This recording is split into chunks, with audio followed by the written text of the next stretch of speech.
So, anyways, in this video, I'd like to be talking about my journey of mooting ever since I was in semester one, all the way until semester eight, if I get a chance to do one last mooting before I graduate. My expectations and what I can see, or what I plan to do, or what I expect, or what I can envision right after I graduate. My first mooting journey began all the way back in 2019, and during that time, I had this feeling of FOMO.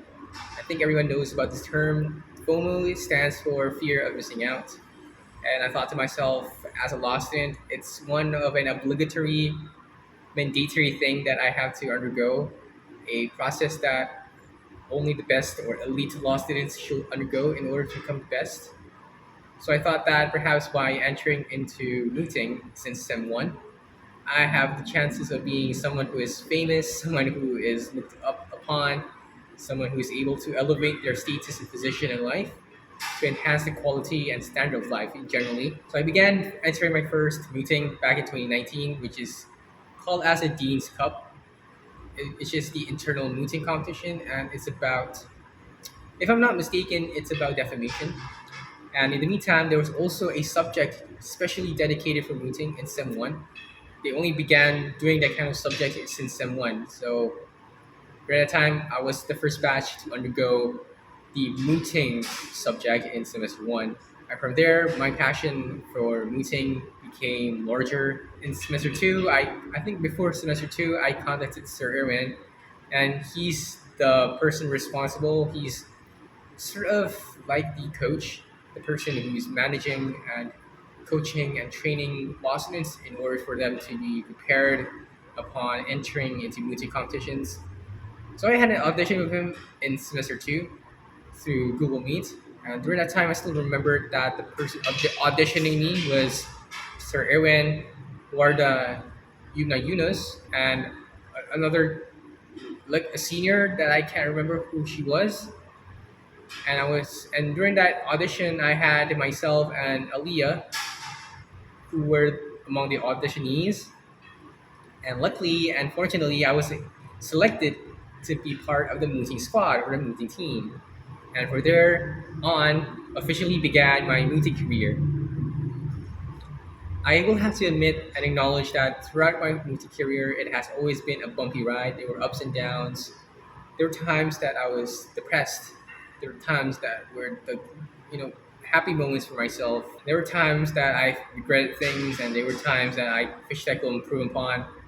And I made a lot of mistakes throughout the whole journey and throughout the whole way. But I believe that committing and making as much mistakes as possible made me more mature and learn new things, new areas and scope and under the law. So the second mooting or third mooting I ever did was, I think it was, well, I can arrange them. I think after the Dean's Cup, then the internal mooting competition. That's the second. The third one is SAMCO, which is the sports arbitration mooting, where me and my peer Alia, we did our mooting on anti-doping, which is the court of arbitration of sport in Switzerland, a place known as Lausanne. And Sir kept on reminding me to pronounce it correctly. I still remember the first time I ever mooted with Alia. The fourth time is when we did the mooting competition for Suffian, which was on constitutional law.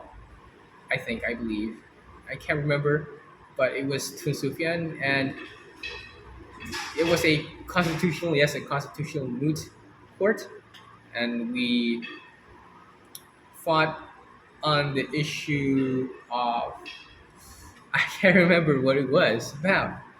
Yeah, I think it was about the patronymic surname. So when a child gets born, will they get the surname?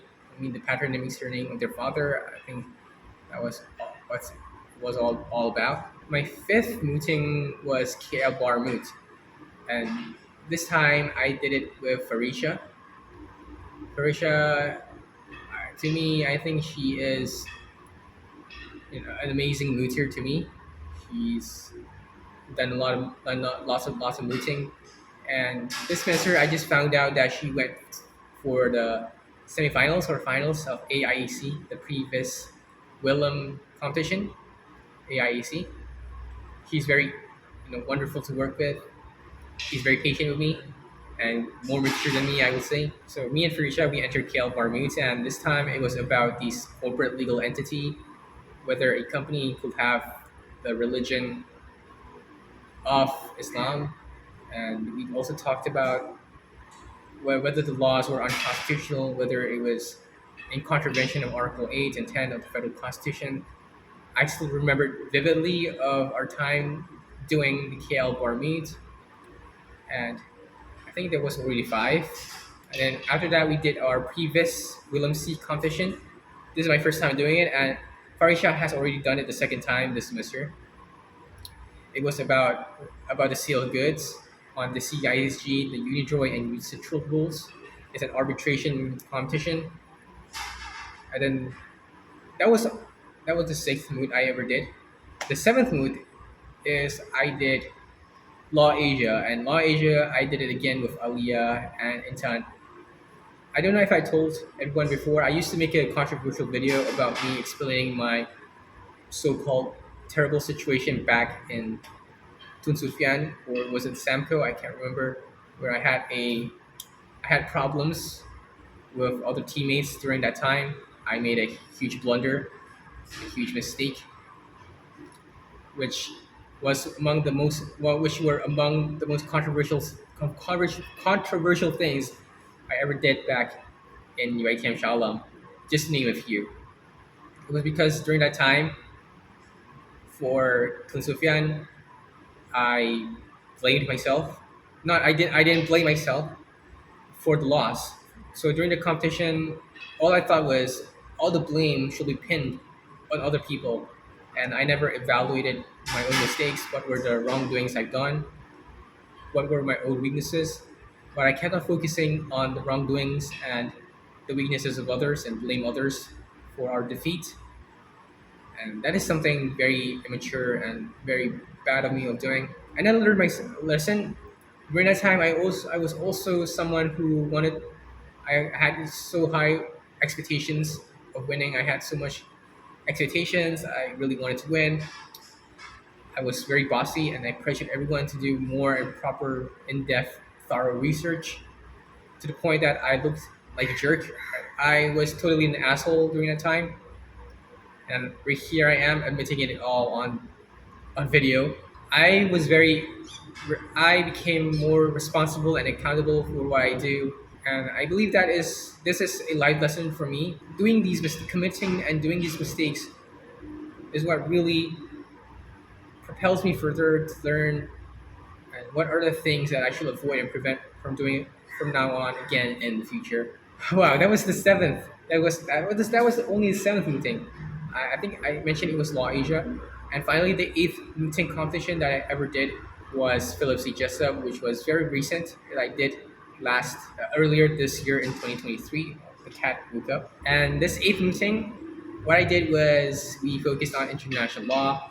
It was a ICJ court moot environment where we talked about economic sanctions, environmental law, and we also discussed about, if I'm not mistaken, it was how soldiers and the conduct of armed forces during the war. So that's generally my entire journey for mooting, and I'm sincerely, honestly afraid.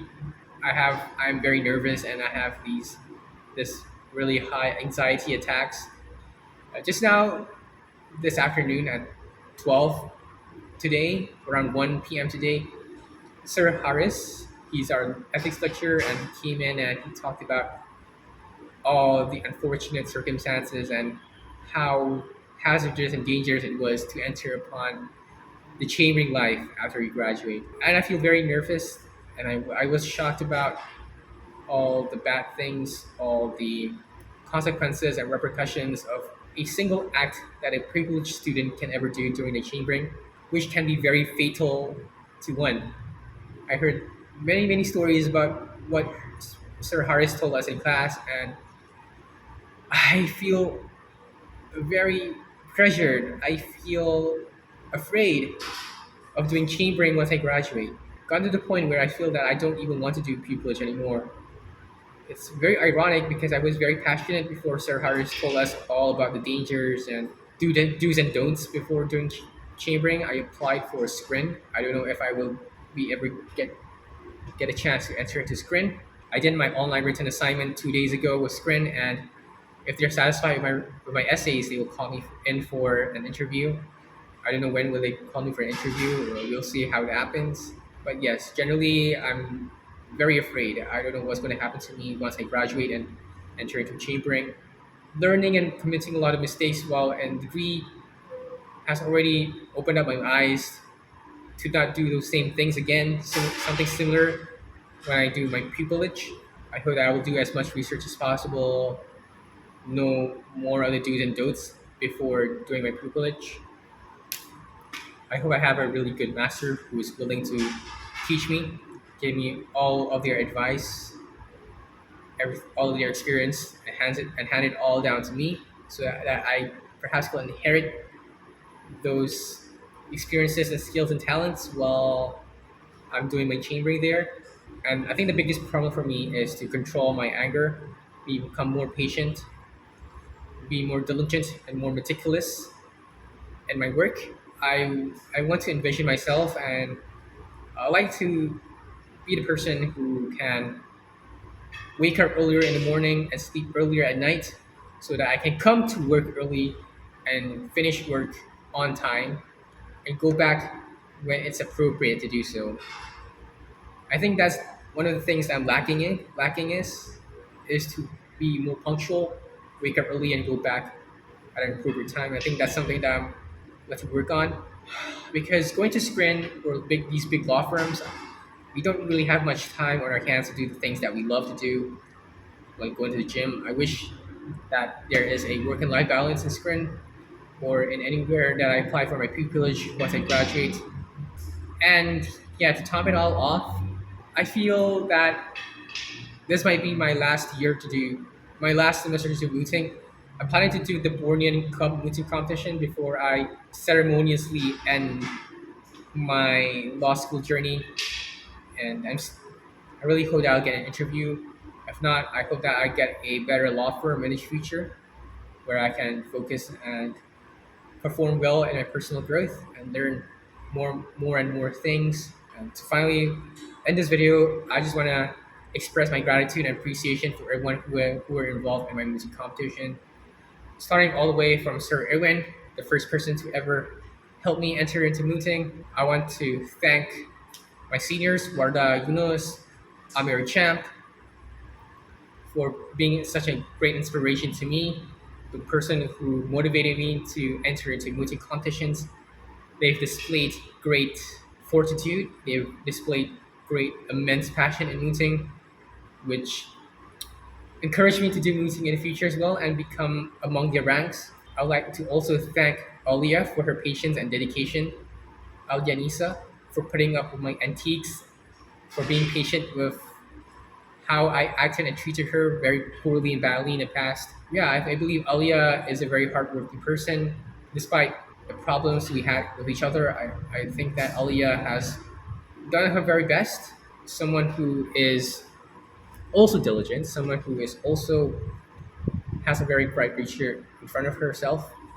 I want to also thank Farrisya for sticking with me for two multi competitions. I think it was 2 or 3 multi competitions that we've been together, and she's been a great helping hand.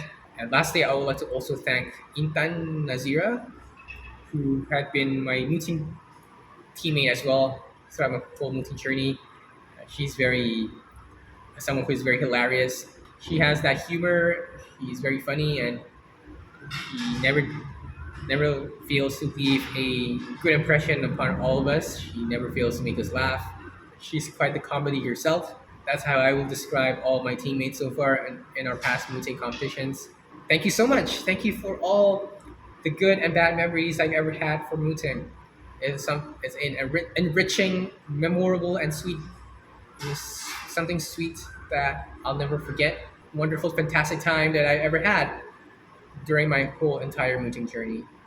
So thank you guys so much for watching. Until then, I'll see you next time.